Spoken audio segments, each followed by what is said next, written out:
The Democratic Party in the United States has a very interesting ability. And I'm talking more specifically about the party's establishment, the big donors, the power brokers, the people who really control the party at the top levels. They have this amazing ability, and that is that whenever somebody young or optimistic or somebody with a different view comes along and says that they can change the party and make it better and appeal to a broader set of the American public, the Democratic establishment will more often than not find a way to put all of their efforts into tearing that individual down and fucking it up for everybody. The specific instance that I'm referring to and what I'm going to be talking about today when it comes to Democratic shithousery is what is currently happening in New York City's mayoral election. If you somehow missed it, the New York City Democratic primary for their mayoral candidate was kind of a political earthquake. It was a contest primarily between Andrew Cuomo, former disgraced governor, who was trying to restart his political career after he had to resign due to allegations of sexual harassment, up against Zoran Mamdani, a relatively unknown New York State assemblyman who was a democratic socialist running on a very progressive platform. And normally you wouldn't think of that as a particularly competitive race, but Zoran's campaign online revolutionized things, and he became the second favorite to win pretty quickly. Now, New York City's mayoral primaries operate on a ranked choice voting system, preferential voting, as we call it here in Australia. So there was a hope that if Mamdani did well enough, that on preferences he could get elected. So there was this hope that he would come second and maybe just get over the line. Maybe he could beat Cuomo. But that is not what happened on the night. Mamdani beat the shit out of Andrew Cuomo in that race. He won on first preferences with more than 43% of the vote to Andrew Cuomo's 36%. And then after the ranked choice ballots were counted out, he won 56 to 44. An absolute thumping from a relative political outsider against a much better funded establishment candidate. This was a horrific embarrassment for the Democratic establishment. People like Bill Clinton were coming out and openly endorsing Andrew Cuomo, and that should probably give you a sense for where the morals are of the establishment that was funding Cuomo's campaign. The man with a dozen allegations of sexual assault against him, who was asked by Joe Biden to resign in disgrace because of those allegations, that was the guy they were picking as the better option than Mamdani. So did the establishment take that to heart? Did they look at that and say, wow, all the corporate money in the world that we could throw at this problem didn't fix it. We're completely out of touch with our voters. And hey, maybe we should rally behind Mamdani now, since he is clearly popular and is energizing a base that we didn't know existed. No, they did not do that. There is a quirk to New York's electoral system, which is fusion voting. This idea that a single person can be endorsed by multiple candidates and appear on the ballot more than once. For example, if Trump was running in a presidential election there and he got the nomination of the Republican Party, but he also got the nomination of the Libertarian Party, he would appear twice on the ballot, but all votes for him, regardless of which party they're for, would go to him and be counted as part of his total vote share. That led Cuomo to having basically an insurance policy in case he lost the Democratic primary.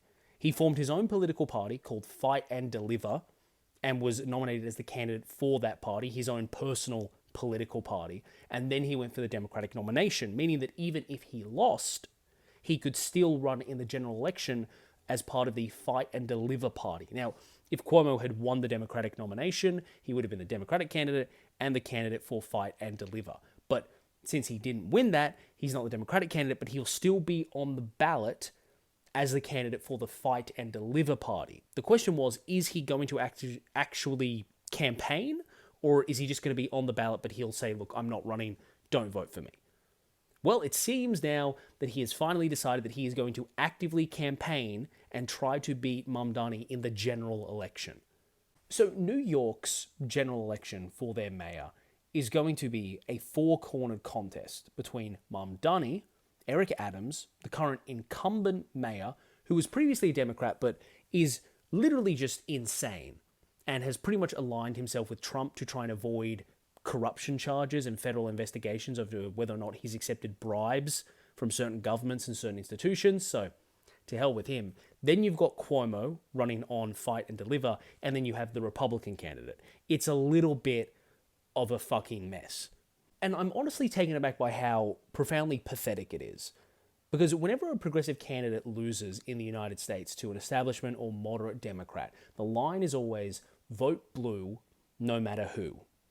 This endless repetition of the idea that, hey, we're still better than the Republicans. You have to vote for us. Vote blue no matter who. It's the line they used with Bernie both times that he lost, in the hope that the progressive part of the party doesn't break away and ruin it. Well, clearly now the Democratic establishment is showing that was all just performative bullshit that meant nothing. It's a fascinating race to look at because Mamdani doesn't only have to contend against the Republican candidate. As the Democratic nominee for mayor of New York City, he also has to contend against the current mayor of New York City, Eric Adams, who's running as an independent or under his own self-made party called End Anti-Semitism, who left the Democratic Party because he was so obviously corrupt he knew he wouldn't win the primary.